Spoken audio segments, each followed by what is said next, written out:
And joining us now, the aforementioned Kate Taylor, 2010 Atkinson Fellow and columnist with the Globe and Mail, and we're happy to have you in that chair. Glad to be here. Nice to see you again. I'm going to start by reading an excerpt from your work that you've done as an Atkinson Fellow, and then we'll go from there. Meanwhile, the reach of the internet and the efficiency of digital technology are softening national boundaries in culture and communications and may erase them outright as they become the sole highway and the only vehicle for all media. The digital age will recognize few of our regulations as a flood of foreign content rapidly becomes an ocean. We need a new answer. Some deeper and more inclusive reasoning for what critics simply dismiss as parochial protectionism, and we need it now. If we want a Canadian popular culture, we will have to be nimble and inventive, but most of all, passionate in our belief that culture matters, and we should produce some ourselves. Let me pick up on the end of that. Culture matters. I suspect most people will agree with you on that. Why is it important that it be from here? Well, my sense is that place matters, and that one way we talk about place and one way we talk about who we are is through culture. And having a year to study the subject, I obviously started as a cultural critic with the tendency to believe that culture is important. Obviously, I wouldn't be working as a cultural critic if I didn't think it was. And I've always, as a critic, championed local production, because my sense always is that culture isn't alive if all of it is just culture you've imported from somewhere else. And that the way culture relates to people is, sure, through Hollywood movies, but also through things that were created next door. And that's part of what it can do for you. It can engage you in a debate and in thinking about all kinds of aspects of life, which it can do it at that universal human level, the Shakespearean play or whatever, but it also needs to do it at a local and regional level. Sort of like the 100-mile diet. It's good for your health, it's good for the environment, it's good for the country, it's good, same kind of idea. Just take a step back. You've spent a year, you're an Atkinson Fellow, you were an Atkinson Fellow for the year, which meant they gave you a year off from your normal job you went all over the world. And you basically did what? I read a lot of books. I talked to a lot of people. I didn't go all over the world. I specifically went to Australia. I went to Australia. I went a long way. I went to Australia. You went to Europe, didn't you? I went to France. Okay, that's pretty good.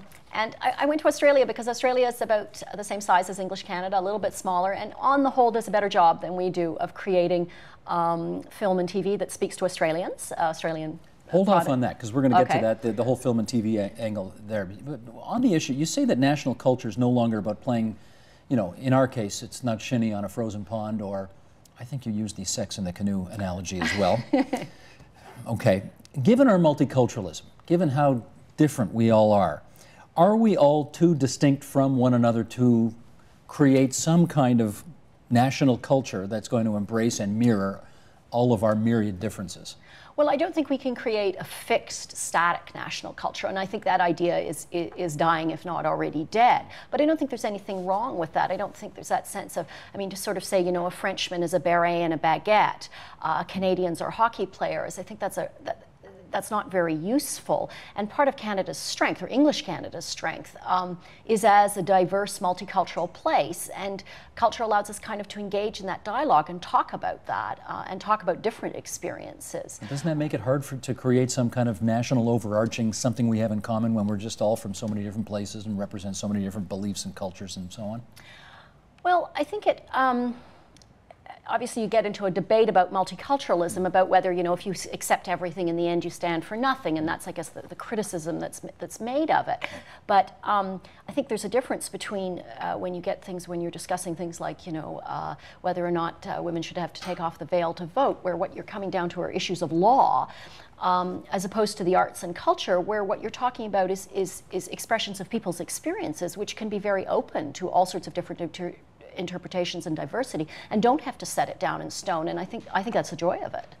20 to 30 years ago, I'm guessing the Canadian artist as nationalist was pretty much typical. Is it still the case today?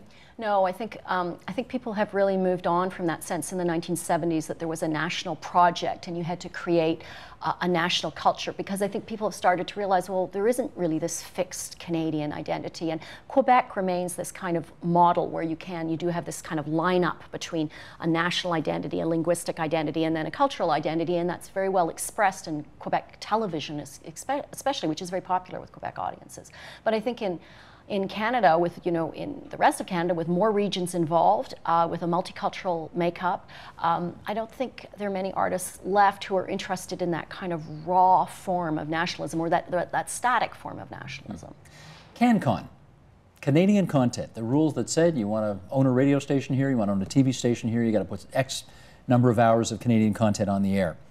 Much of our talent, our brilliance over the years has been nurtured by these policies, which now a lot of people, I guess, think are too bureaucratic and out of touch. Do you think the need for Can.Con is still there? I think the need for Can.Con is definitely still there. Officially legislated Can.Con? Well, I think the issue is that I don't think the regulations going forward will be that useful, because the traditional media, you know, radio and television, where there are Canadian content regulations, will be competing with the internet, where there are no Canadian content regulations, and it's not at all obvious how you would apply ones if you were to try that. So what you have to look at is, if you say, well, culture is important, and we must have some culture we create here, then you have to say, okay, well, how do we do that if we can't regulate it anymore?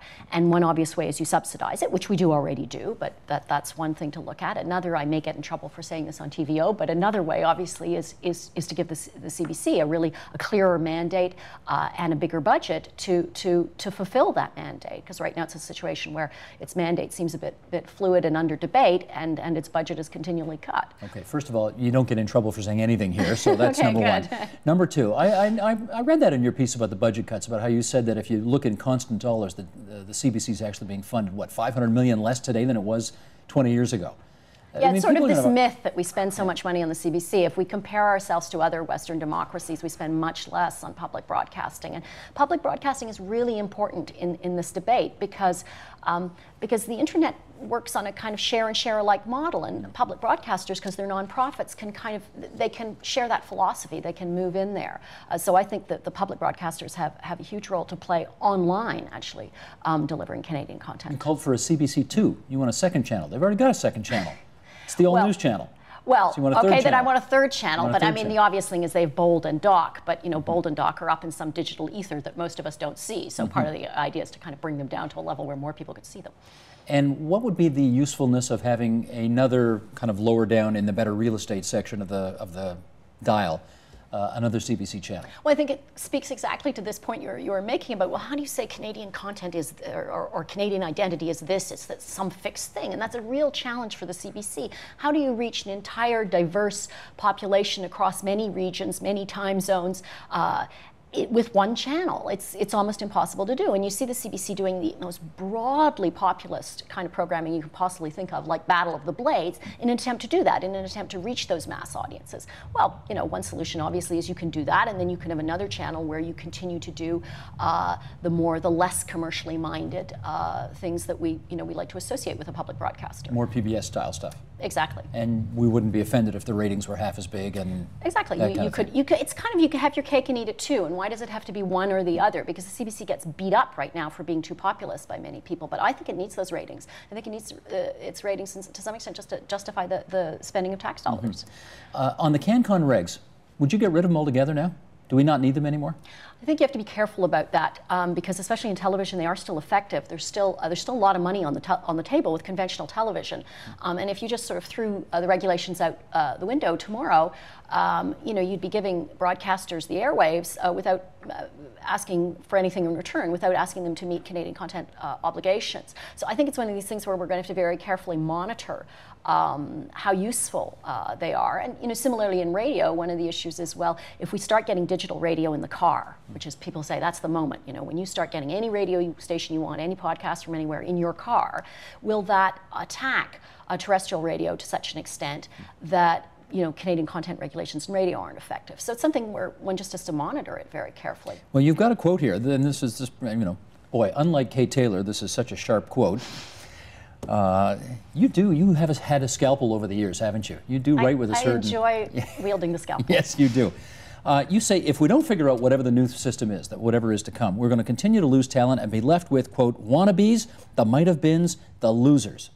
You want to play that out for us, how you see that emerging? Well, my sense is that culture is very much linked to self-respect, and producing your own culture is very much linked to self-respect. And the one point I have a lot of problems with the Canadian media, I guess, is a kind of salivation over what Hollywood produces. And Hollywood is great and it's wonderful and we all love its movies, but we have to do our own stuff too. We have to have both.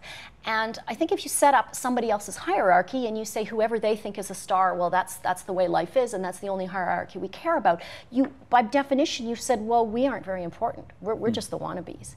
And I look at a lot of people in the Canadian arts and media scene, and my reaction is, well, by your own definition, if the only thing that matters is when the stars come to town, then what are you doing here? Why don't you go off to LA yourself?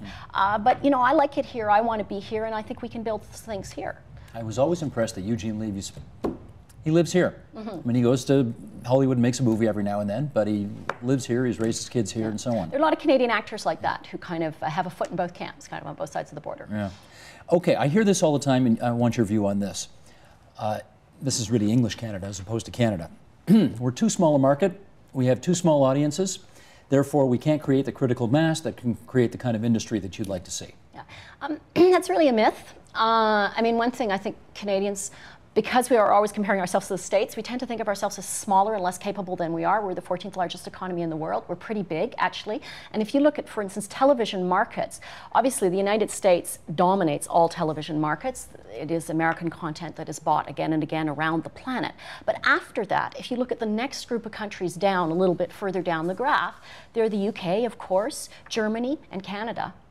You know, we're a major exporter of television content, and I'm not sure Canadians realize that, you know, Being Erica, Heartland, these shows are hits in foreign countries. Not just in the United States. Not just in the United States. They do very well. I mean, the U.S. specialty channels pick up a lot of Canadian shows, but then, I mean, Heartland is shown on the main public broadcaster in France, and is very popular with French audiences who like that kind of ranch romance, and you know, appeals to them their notion of the West and stuff. So I think we sometimes don't quite realize, you know, here in our world, what's going on in the bigger world out there, and we actually have a fairly big footprint. In the bigger world, France, for example, where you went, how many public television channels do they have in France? They have 5 public television channels in France. They have 5. The equivalent of 5 CBCs. Yes, they have 5 CBC which are channels. all state subsidized. Yes, they have their national network, they have their regional network, they have a network aimed at youth. They have a sort of multicultural one that specifically appeals to their overseas possessions, the former French colonies. And I can't remember what the 5th is. And do people complain? Does the average Frenchman complain as much about what his tax dollars are going to with that as we do here about the CBC? No, because I think there's a license fee in France the way there is in the UK. You pay a tax to have a TV set in your house. No, I think there's always been a much stronger sense in Europe that culture is worthy of support, that you have to pay for it. And I think people are more realistic there, again, because they're a bit removed from the American commercial model about the notion that the markets will produce this. I mean, the United States is the only country in the world that produces its own movies without some government subsidy. So sometimes we got to think about the bigger world rather than just how we're doing vis-a-vis the United States. That might help. Okay. Sit tight, because we have just started our discussion. We're not finished with you, Ms. Taylor, because coming up, what does our disenchantment with Canadian film say about ourselves and the films that we are producing?